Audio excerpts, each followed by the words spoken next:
ఈరోజు 16/4/2025 సంవత్సరం.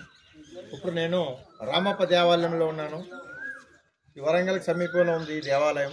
అతి పురాతనమైనది.